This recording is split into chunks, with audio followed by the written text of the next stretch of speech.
Hello everyone, I am Golden Ashwini. I am here to present scope of human resource management. Okay, so what are the scope? In this video we are going to see what are the scope of HR. So before we need to know what is meant by human resource management. Okay, that is also nothing but it is also known as a staffing. Okay, so organization requires services of a large number of human resources, right? That's everyone known. These human resources occupy the various positions created in the organization process. Okay, so each position in the organization requires a specific knowledge and specific skills. Okay, so staffing basically involves the matching jobs on individuals. Okay, that's a concept. On completion of this video, students will be able to explain why HRM is necessary and what is meant by HRM in organization and what are the scopes of human resource management. And human resource management is a process of recruitment, selection of employee, providing proper orientation and induction, providing proper training and developing skills, assessment of employee, providing proper compensation of and benefits, motivating and maintaining proper relations with labor and with trade unions. So maintaining employees' safety, welfare, and health by complying with labor laws of appropriate state or country. Then, what are the scopes? Human resource planning, right? The scope of human resource also refers the activities that come under the banner of human resource management. Okay, so the first activity is human resource planning. So it refers to a process by which the company to identify the number of jobs vacant, whether the company has excess staff or a shortage of staff, and to deal with this excess or shortage.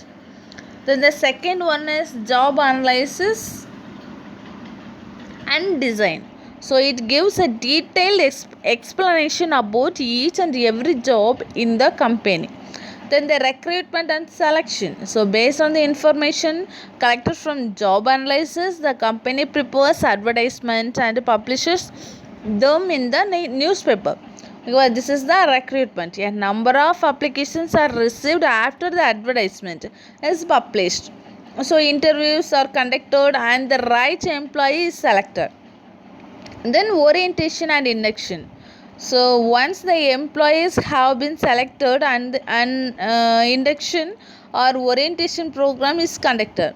So the employees are informed about the background of the company, explain about the organizational culture and values and work ethics, and introduce to the other employees. Then fifth one is training and development. Every employee goes under training program which helps him to put up a better performance on the job. Okay, training program is also conducted for existing staff that have a lot of experience. This is called refresher training. Okay, then training and development is one area where the company spends a huge amount. Then the sixth one is performance appraisal. Performance appraisal is nothing but once the employee has put in around 1 year of service, performance appraisal is conducted. That is, the human resource department checks the performance of the employee. Based on this appraisal, future promotion, incentives, increments in salary are decided. Then the seventh one is compensation planning and remuneration. So there are various rules regarding compensation and other benefits. So it is the job of the human resource department to look into remuneration and compensation planning. Then the eighth question is motivation, welfare, health and safety. So motivation becomes important to sustain the number of employees in the company. So it is the job of the human resource department to look into the different method of motivation. Apart from this, certain health and safety regulations have to be followed for the benefits of the employees. Then the ninth one is industrial relations. Another important area of human resource management is maintaining coordinate relations with the union members. So this will help the organization to prevent strikes, lockouts, and ensure smooth working in the company. That is industrial relations.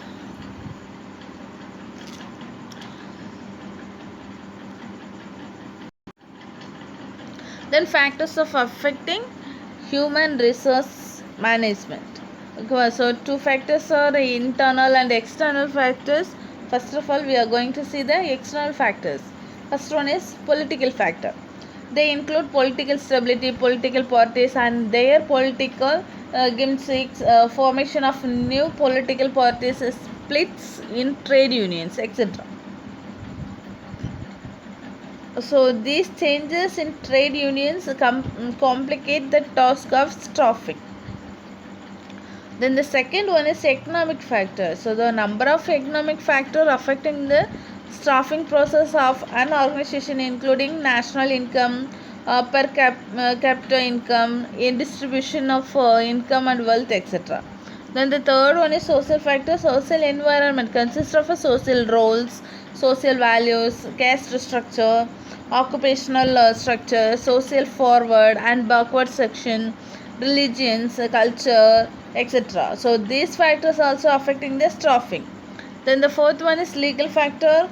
So there are various legal provisions which affect the staffing policy of an organization. So the Child Labor Act of 1986 provides the restrictions of free recruitment of child labor. So these factors also affect the staffing process of the organization. Then the last one is customer. Any organization depends on customer for their survival and growth. So organizations' services are less qualitative, in which customers may develop the negative attitude toward the organization. Then internal factors. So internal factors are size of the organization, organizational image, technological factors, change in employee roles and education.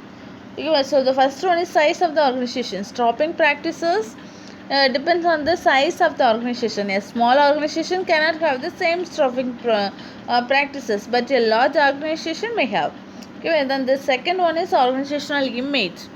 So the image of an organization in human resource market depends on its staffing practices, such as facilities for training and development, compensation and incentives, and work culture.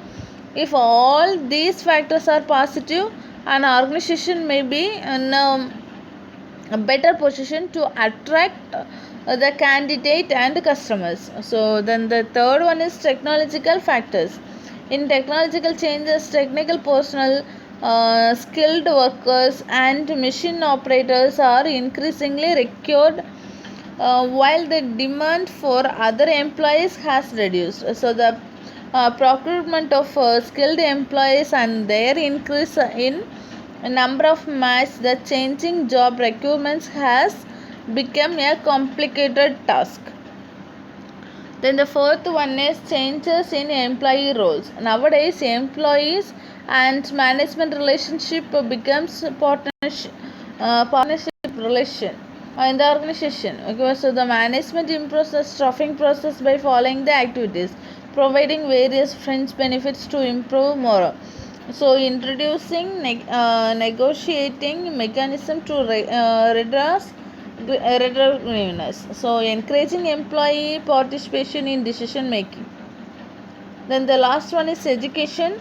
In recent years, the increased formal education leads to the change in attitude of employees. So the well educated people always challenge and question the management's decision and want a voice in the company's affair affecting their interests. So thus the management of well-educated employee is the problem to the organization. So they make valuable contributions.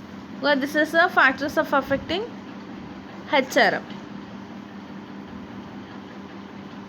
Then quiz questions are, which of the following defines the human resource management? Okay, so first one is functional department, second one is service department, third one is line department, and fourth one is authority department. Okay, that is enough. Thanks for listening this session.